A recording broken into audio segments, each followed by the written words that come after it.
You're listening to an Airwave Media Podcast. I'm Jason Palmer, one of the hosts of The Intelligence, The Economist's daily current affairs podcast. The Economist's award-winning shows make sense of what matters, from our special series on China's president to our weekly podcasts on business, technology, and American politics.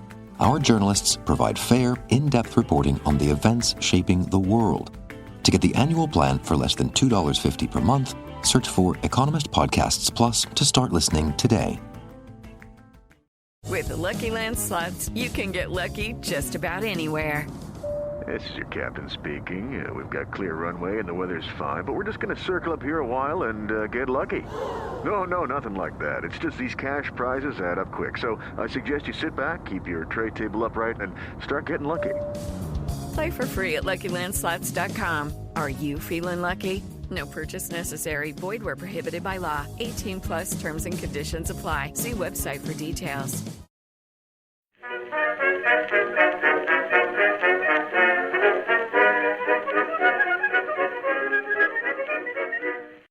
Hello everyone and welcome to History of the Second World War, episode 107, Highway to the Danger Zone. Gotta take it right into the danger zone. This week, a big thank you goes out to Bart, James, and Christopher for choosing to support the podcast by becoming members. You can head on over to historyofthesecondworldwar.com/members to find out more. The guarantee provided to Poland by the British government in the spring of 1939 was not the only agreement that would be reached in the months before the war. As we discussed last episode, there were discussions between the British, French, and Soviet governments with the goal of creating some kind of mutual assistance pact, but the discussions never really went anywhere. The lethargic nature of those talks can be traced back to the lack of urgency shown by the Western governments when it came to getting the pact in place, and the Soviet insistence that any agreement could only be signed after meaningful military planning took place. What would not be lethargic was Germany's attempt in August 1939 to sign a non-aggression pact with the Soviet Union. And in this episode, we will look at those efforts, the discussions that would occur among Hitler and the German military at the same time that their diplomatic overtures were being made, the reaction of other nations to the announcement of the non-aggression pact, and finally, the last attempts near the end of August 1939 to diffuse the tension between Germany and Poland. We start with another nation that was very interested in the actions of Germany in the summer of 1939, Italy. Italy had signed the Pact of Steel with Germany on May 22, 1939, and this kicked off a very lively summer for the Italian Foreign Minister Ciano, as he had discussions with the German government, whose decisions had the possibility of pulling Italy into a war. These discussions would escalate in urgency as relations between Germany and Poland continued to deteriorate over the course of the summer. During these talks, Ciano and the Italians were always pushing for some kind of peaceful solution, which almost certainly would have required an international conference between Italy, Germany, France, and Britain. On July 26th, this type of solution was proposed to Hitler by Ciano, with the German leader not really seeing such a peaceful option as really a viable path forward. The real key to this mindset, which would be communicated very bluntly to Ciano in August, was that Hitler firmly believed that if he went to war with Poland, France and Britain would not enter the conflict, regardless of whatever their agreements were with Poland. Ciano believed that there was no chance that Germany could keep a Polish conflict localized, but during multiple meetings spanning August 11th through 13th with both Ribbentrop and Hitler, it was reiterated multiple times that France and Britain, according to the German leaders, would not fight. To quote from Ciano's account of these meetings, when he pressed this issue with Hitler, the response would be from Hitler that, quote, "I personally am absolutely convinced that the Western democracies will, in the last resort, recoil from unleashing a general war," end quote. Ciano would write in his diary after this last meeting with Hitler on August 13th that, quote, "I returned to Rome completely disgusted with the Germans, with their leader, with their way of doing things. They have betrayed us and lied to us. Now they are dragging us into an adventure which we have not wanted and which might compromise the regime and the country as a whole," end quote. He was absolutely right in that last bit about it compromising the regime and the country. Obviously, in these personal notes that he's taking, Ciano was a bit harsher in his words than any official Italian communication, but it's most likely closer to his actual feelings. Unfortunately for the Italian government, their desires for a delay in the start of a war would have little impact on German decision-making. And to be clear, the Italian government was not concerned about a war starting in general, just that it was starting too soon. They were kind of looking at a 1942 start date as when they wanted the war to start. In the area of German foreign relations, of much greater importance during August 1939 were the discussions that would occur between the German government and the Soviet Union.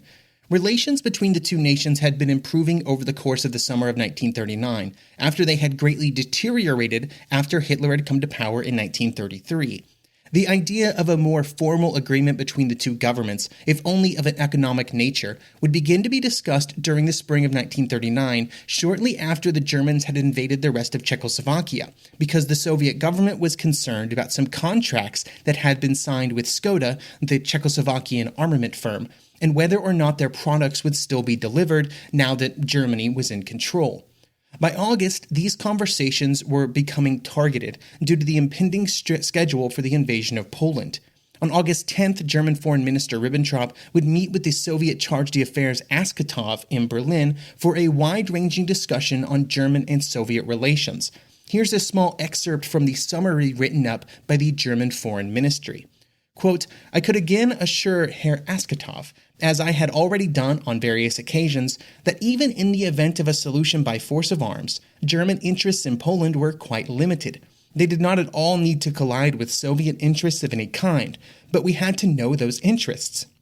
If the motive behind the negotiations conducted by Moscow with England was the feeling of being threatened by Germany in the event of a German-Polish conflict, we, for our part, were prepared to give the Soviet Union every assurance desired, which would surely carry more weight than support by England, which could never become effective in Eastern Europe."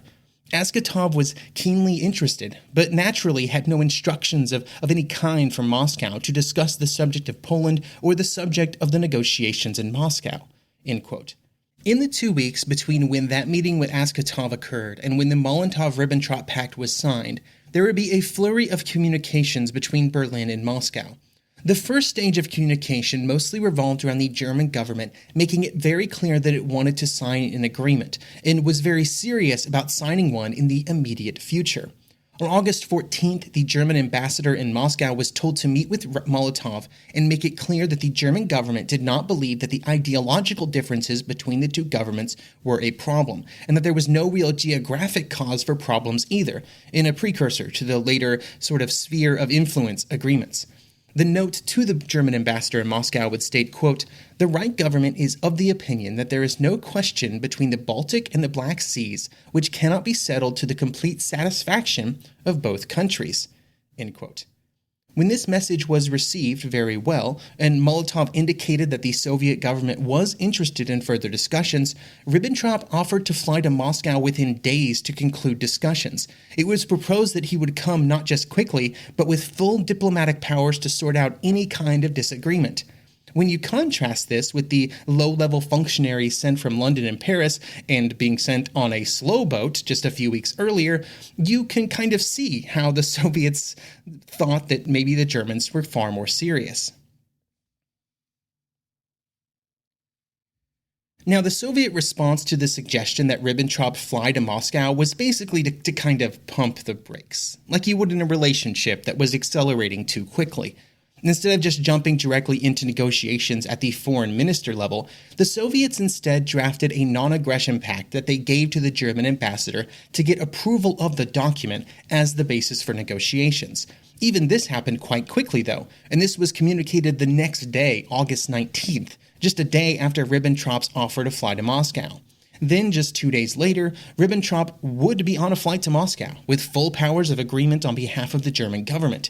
There were a few small disagreements that had to be ironed out, but these were like the smallest of details, primarily around the specific spheres of influence granted to both nations. As an example, the Soviets wanted to keep the city of Libau or Liepāja, a modern city in Latvia, which amounted to a tiny adjustment in kind of the grand scheme of the territorial discussions that were occurring between Ribbentrop and Molotov. Then on the 23rd of August, the agreement was made official. In just a few moments, I will full read through the 7 articles of the agreement. They're pretty short, which essentially just say that the nations were signing a non-aggression pact, and they agreed not to directly or indirectly go to war. The 7 articles seem pretty standard to me when it comes to the wording of non-aggression agreements during the 1930s. What is far more interesting is the secret protocol attached to the treaty. The secret protocol functioned in a similar way to what was attached to the British and Polish guarantee that we read last time. It said the things clearly and unequivocally that could not be clearly spelled out in the public text. Most importantly, it clearly spelled out the boundaries of the various spheres of influence, with the Baltic states and the boundaries placed within the nation of Poland and how it should be carved up. It is probably worth mentioning here that the Soviet Union would officially deny that they had signed any secret protocol with Germany at this time, and this denial would only be reversed in the late 1980s. I bring up this topic because if you do go out there on the internet, you can still find sources that predate the official recognition of the protocol and then the later publishing of the full text of the agreement signed by the Soviet government. In those older sources, you can often find denials of the secret protocols or even claims that they were some kind of Western hoax created during the Cold War. As far as I know, there is no denial of the existence of the protocols in 2022, the current date, and just a debate about the morality of their signature, which I will kind of just leave for you to decide. So here is the full text of the agreement as it was signed.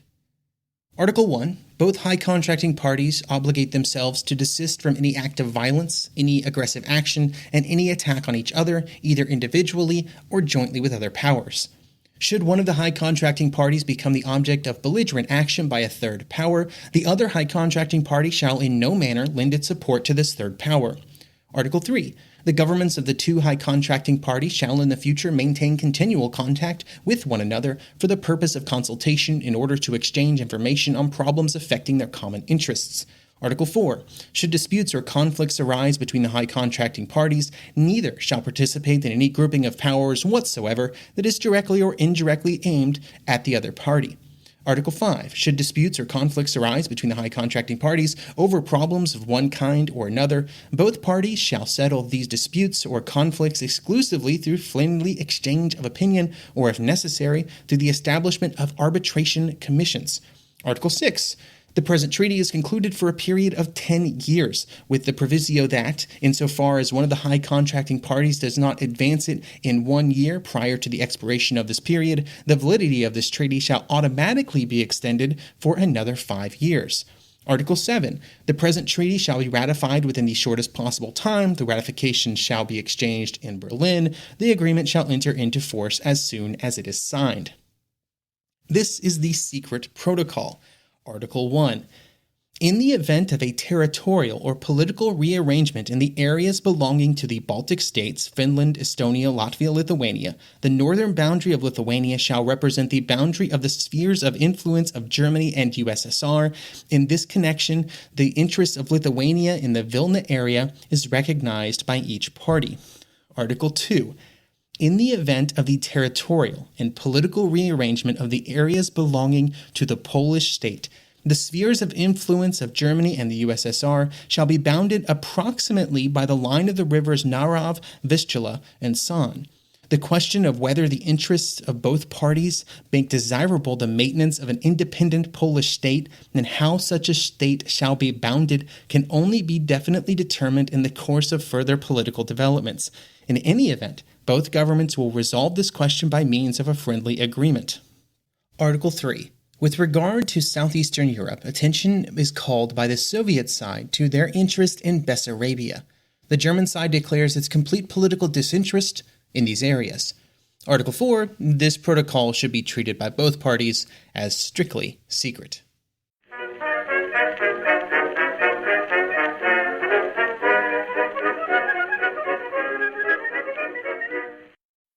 Fargo, the new virtual assistant from Wells Fargo, makes banking faster and easier. Like this. Fargo, what's my checking account routing number? And this. Fargo, turn off my debit card. And this. Fargo, what did I spend on groceries last month? And that's just the beginning.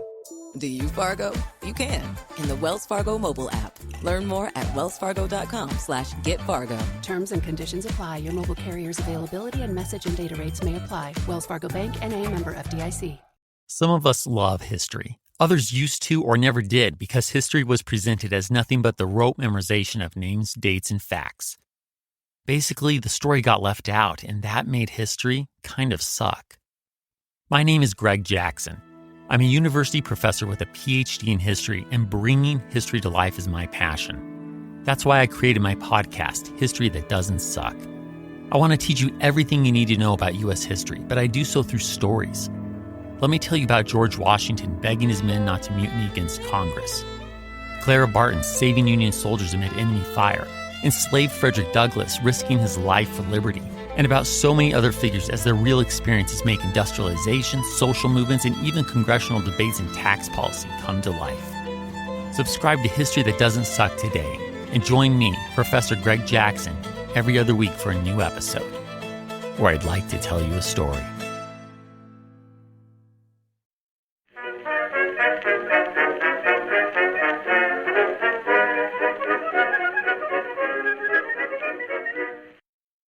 The reason that the German government was so motivated to get an agreement signed as soon as possible came down to the fact that the date for the invasion of Poland was rapidly approaching, or its original date of August 26th.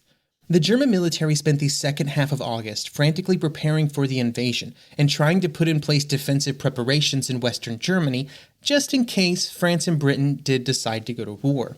For example, on the 19th, a week before the initial start date of the invasion, the German Navy was given orders to sail. And as a reminder, Ribbentrop had originally wanted to fly to Moscow on August 18th, and would actually do so only on the 22nd. So the negotiations with Moscow were occurring simultaneously as what amounted to war orders were being sent out to the German military. This also meant that the agreement did not necessarily change any plans for the German invasion, as they were already made before negotiations even started. The agreement was kind of just a cherry on top. In London, the announcement of the non-aggression pact was concerning, to say the least. The British government knew that Ribbentrop had traveled to Moscow, but they were surprised by the quick turnaround on an agreement. It would prompt the passage of the Emergency Powers Bill and some mobilization measures to be taken on August 24th. That's how serious it was considered. The British ambassador Henderson would be sent with a letter to deliver to Hitler. He was not thrilled with the message, and Henderson would relay to London that it threw Hitler into a violent rage, with threats involved that Britain should not get involved in German-Polish relations. On August 25th, when the two met again, the conversation was very different, with Hitler taking a very conciliatory tone, saying that much like with the Soviet Union, the British and German governments could surely come to some kind of agreement. Hitler even believed that the agreement between the two nations could go further, and not just be in the form of a non-aggression pact, but also one of mutual assistance. He also offered a guarantee that Germany would not in any way interfere with the British Empire. What seems clear from these discussions is that Hitler was hoping that Chamberlain and the British government could be tempted by the same fruit that had been offered to Stalin in the Soviet government, with Germany claiming that they would stay away from a certain area and give the other nation sort of free rein in whatever region they wanted. This idea rested on one major miscalculation, a simple underestimation of how important to British interests the British government considered the stability of the continent of Europe. The domination of Europe by one power, even one with agreements signed with London, was not seen as being in the interest of the British Empire. It was a concentration of resources that, even if it did not involve an immediate war, would give a single nation far more resources than can be mustered by the British. And Hitler and the German government had also very clearly shown that they would not honor agreements, which did not help their case at all. Ambassador Henderson would write to London late on the 25th that with his notes on the conversation, saying, quote, "Conversation lasted an hour, my attitude being that Russian pact in no way altered standpoint of His Majesty's government, and that I must tell him quite honestly that Britain could not go back on her word to Poland, and that I knew his offer would not be considered unless it meant a negotiated settlement of the Polish question. Herr Hitler refused to guarantee this on grounds that Polish provocation might at any moment render German intervention to protect German nationals inevitable. I again and again returned to this point, but always got the same answer." End quote. Even with the British rejection of these discussions on the 25th, there would still be some shred of belief by Hitler that he would still be presented with the opportunity to gain a negotiated settlement with London and Paris, even after a Polish invasion was launched. During this time, most of Hitler's attention was focused on Britain instead of on France. French Prime Minister Daladier had earlier written to Hitler that, quote, "If the blood of France and Germany flows again, as it did 25 years ago, in a longer and even more murderous war, each of the two peoples will fight with the confidence of his own victory, but the most certain victors will be the forces of destruction and barbarism." End quote. And then on August 26th, another letter would be sent from Daladier, re-emphasizing that France would fight in defense of Poland and that it would lead to a long and bloody war. But such letters would have no effect on Hitler or his plans. One gets the feeling that Hitler judged that British actions would dictate those of France, which, as we've discussed during the Munich Crisis episodes, was not the worst assumption that Hitler would make during August 1939. On August 24th, an important step was taken, and the rest of British and French non-official civilians were evacuated from Germany, and on the 25th, German citizens would be asked to leave Britain, France, and Poland immediately. During all of this time, military preparations continued on the German-Polish border. The Polish and German troops were in relatively close proximity for days before the actual invasion began. Orders were sent to Polish troops to not take any offensive action against German actions, as outlined in a note from the French ambassador to Poland, who was in Warsaw on August 28th. Quote, "The Polish troops have received orders from Marshal Rydz-Smigli not to reply to any German provocation. Their task is to drive back any incursions into Polish territory, but to take strict care not to cross the frontier." End quote. Also on the 28th, Henderson would again meet with Hitler, bringing with him another communication from the British government, which once again restated that it would go to war if it had to, but it was still open to negotiations. Henderson would record that, quote, "Herr Hitler continued to argue that Poland could never be reasonable. She had England and France behind her, and imagined that even if she were beaten, she would later recover thanks to their help more than she might lose. He spoke of annihilating Poland. I said that reminded me of similar talk last year of annihilation of the Czechs. He retorted that we were incapable of inducing Poland to be reasonable. I said it was just because we remembered at the experience of Czechoslovakia last year that we hesitated to press Poland too far today. Nevertheless, we reserved to ourselves the right to form our own judgment as to what was or what was not reasonable so far as Poland or Germany were concerned. We kept our hands free in that respect." End quote. But in the official German response to these conversations, their response would be much more measured, and they pulled on every string that was provided. The German government now claimed that it was ready to negotiate directly with the Polish government, but the key was they wanted a representative of the Polish government to be dispatched to Berlin within 24 hours. And that representative had to have full powers of negotiation to agree to anything that was signed on behalf of the Polish government. This was the German tactic used on multiple different occasions over the previous 2 years, which basically boiled down to getting a foreign leader into a room with Hitler and then letting Hitler or Ribbentrop threaten and yell at them enough to get an agreement. Very complex form of national diplomacy. It had happened to Austria, it had happened to Czechoslovakia, it had happened to Lithuania, and Polish Foreign Minister Beck was far less interested in such an adventure. He knew what would happen. I think we'll stop here for today and kind of pick up this thread on a later episode. But I hope you will join me next episode for a bit of an interwar reflection sort of discussion. We'll discuss the first 107 episodes, some of the themes that were kind of running throughout all of them, and also I'll kind of talk about what kind of surprised me researching them and preparing the episodes for you to listen to. As always, thank you for listening.